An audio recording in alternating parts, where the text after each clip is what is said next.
C'est l'histoire de 3 soldats qui rentrent de la guerre. Ils rentrent à pied de la guerre parce qu'évidemment ils l'ont perdu, ils sont très pauvres et leur village est très très loin là-bas.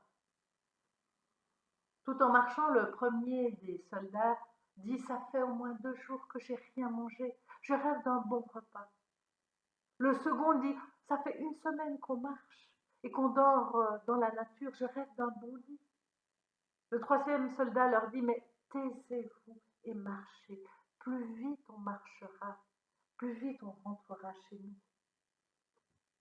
Dans l'après-midi, ils se trouvent en haut d'une colline et ils aperçoivent en bas de la colline un village.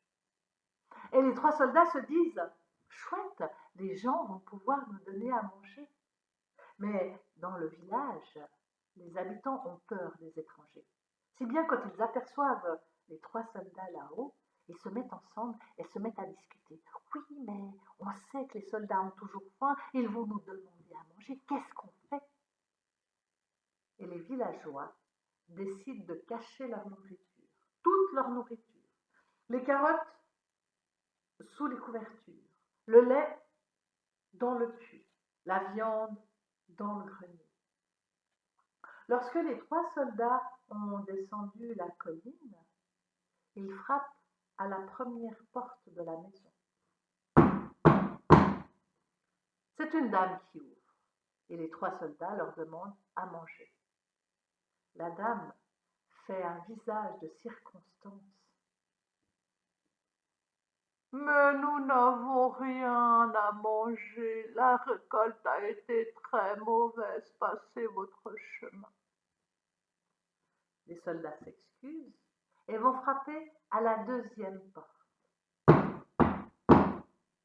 C'est un homme qui ouvre. Les soldats demandent à manger et peut-être un endroit où dormir. Mais là aussi, l'homme fait un visage de circonstance. « Nous avons déjà tout donné aux soldats qui sont passés avant vous, et tous nos lits sont pleins. » Ment l'homme. Et ainsi de suite. Chaque fois que les soldats frappent à une porte, les habitants ont une bonne excuse. Les soldats se mettent à réfléchir et disent: « Mais ces gens sont aussi pauvres que nous. Il faut qu'on les aide. Nous allons préparer une soupe aux cailloux. » Les soldats appellent tous les villageois et leur demandent une casserole, de l'eau, de quoi faire du feu et surtout un caillou rond et lisse. Et ainsi, ils pourront partager leur soupe aux cailloux. Les villageois qui n'ont jamais goûté de soupe aux cailloux se posent quelques questions.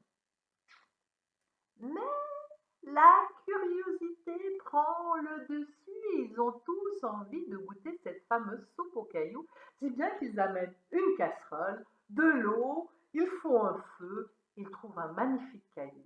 Et voilà qu'on prépare la soupe aux cailloux. Le premier soldat dit: « Oui, bon, pour une soupe aux cailloux, il faudrait du sel et du poivre. Hein. Pour n'importe quelle soupe, d'ailleurs, il faudrait du sel et du poivre. » Et un petit garçon dit: « Oh, moi, ma maman, elle a du sel et du poivre, et va en chercher. » On met du sel et du poivre. L'eau commence à chauffer.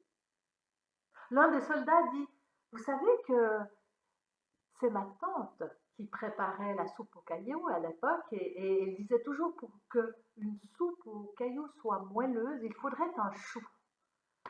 Mais bon, on n'a pas de chou, c'est pas grave. » Et une dame dit: « Moi j'ai un chou, et pour une soupe moelleuse, ça vaut le coup. » Et elle va chercher son chou et on la met dans la soupe. L'un des soldats dit: « Moi, c'est ma grand-tante qui était vraiment la meilleure pour préparer la soupe aux cailloux. Et elle disait toujours: « Ah, pour préparer une soupe aux cailloux de riche, il faut mettre des carottes, du lait et de l'avoine. » Et là, les habitants se disent: « Dis donc, une soupe de cailloux et en plus de riche, ça a l'air d'être magique, ça vaut la peine d'essayer. » Et on va chercher tous les ingrédients qu'on met dans la soupe. Et la soupe commence à glouglouter. Et le dernier soldat dit: « Moi, c'est mon grand-père qui préparait la soupe aux cailloux. Et il disait toujours, pour faire une soupe de cailloux de roi, il faut y mettre un bout de lard. Oh, dis donc, pensent les habitants. Une soupe de cailloux de roi?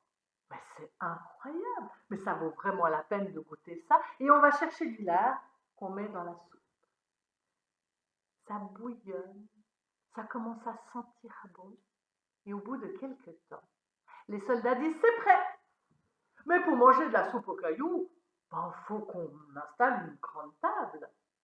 Et chaque habitant du village va chercher une table qu'on met les unes à côté des autres.